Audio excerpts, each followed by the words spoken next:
Bonjour à tous, j'espère que vous allez bien. On se retrouve aujourd'hui pour une nouvelle vidéo. Donc on va réaliser une galette briochée aux écorces de clémentine. Voici tout de suite la liste des ingrédients.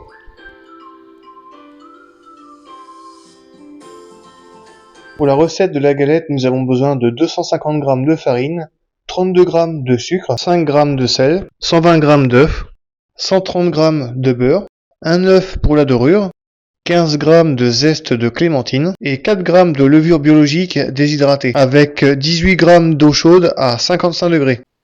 On va mélanger ensemble la levure déshydratée et l'eau à 55 degrés de façon à ce que la levure fonde et ensuite on va la verser dans notre cuve de batteur avec le sel, le sucre et la farine.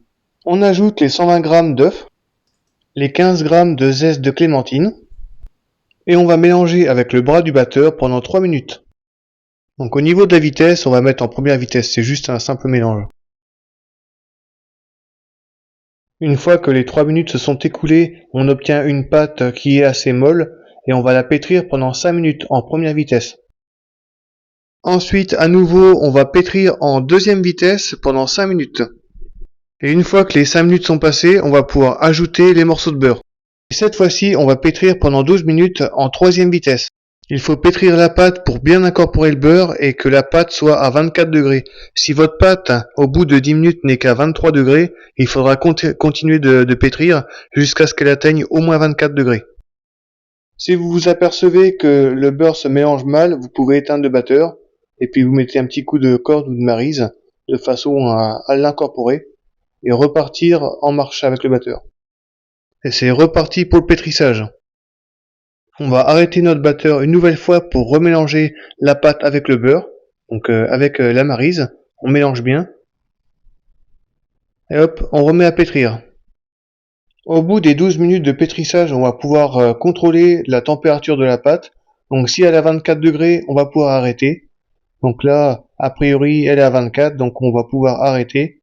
On enlève la pâte qu'il y a sur le bras du batteur. Et on va laisser notre pâte à l'air libre comme ça pendant 1h30 de façon à ce qu'elle pointe. Au bout de 1h30 de pointage, on va pouvoir mettre un rabat à la pâte. Donc on va fariner le plan de travail. On va prendre notre pâte à brioche et on va la resserrer. Alors comment qu'on fait un rabat à la pâte? Eh ben, on l'aplatit un petit peu et on la resserre sur elle-même. Donc je la resserre comme ça. Je l'aplatis un petit peu. Et je resserre. Alors à quoi ça sert de faire un rabat à la pâte? C'est pour lui donner de la force quand elle va pousser, pour qu'elle gonfle bien. Ensuite, une fois que la pâte est bien resserrée, on va en faire une boule et on va la mettre au réfrigérateur pour une nuit entière, donc avec un minimum de 8 heures. Le lendemain, on sort la brioche du réfrigérateur et on va la mettre en forme de boule. Donc je commence par fariner le plan de travail. Je vais étaler ma pâte à la main, donc je vais l'écraser doucement et je vais la resserrer. Donc je prends l'extrémité de ma pâte et je la rentre vers l'intérieur. Donc j'appuie et je rentre la pâte au milieu. Vous allez voir que plus vous allez le faire et plus la pâte va prendre du corps, donc c'est-à-dire qu'elle va être de plus en plus ferme, comme un chewing-gum que l'on travaille. Et ensuite, à l'aide de nos deux mains, on va bouler notre pâte. Donc on va la rouler de façon à la resserrer encore davantage. Et une fois que vous avez une belle boule, on va pouvoir sortir le rouleau à pâtisserie et on va pouvoir l'étaler. Alors pour l'épaisseur de la pâte, comptez à peu près 3 cm. Ensuite, on dépose notre pâte sur une feuille de cuisson sur une plaque de four et on va la mettre à pousser. Dans un saladier, on va mettre 1 litre d'eau bouillante et ce saladier, on va le mettre dans notre four. C'est ce qui va nous permettre à la pâte de gonfler. On va mettre notre saladier dans le bas du four et notre plaque avec notre pâte, on va la mettre sur une grille en haut du four. On referme et on va laisser comme ça pendant 1h30. Ensuite, au bout de 1h30, j'ai sorti ma plaque du four et j'ai laissé ma pâte comme ça à l'air libre sécher pendant 30 minutes.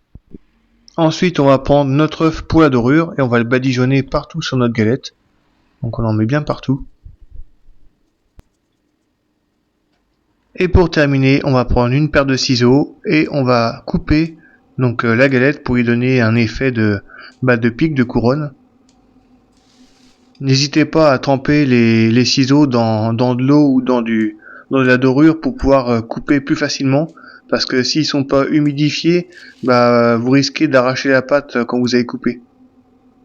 Donc voilà, on fait ça régulièrement. Et une fois que vous avez terminé, on va pouvoir l'enfourner, donc on va mettre déjà 5 minutes à 200 degrés. Et ensuite, on va baisser le four et on va cuire donc la brioche 25 minutes de plus à 150 degrés. La galette briochée aux écorces de clémentine est terminée, j'espère qu'elle vous a plu. Et puis n'hésitez pas à vous abonner à la chaîne, à commenter, puis à me dire ce que vous en avez pensé. Salut!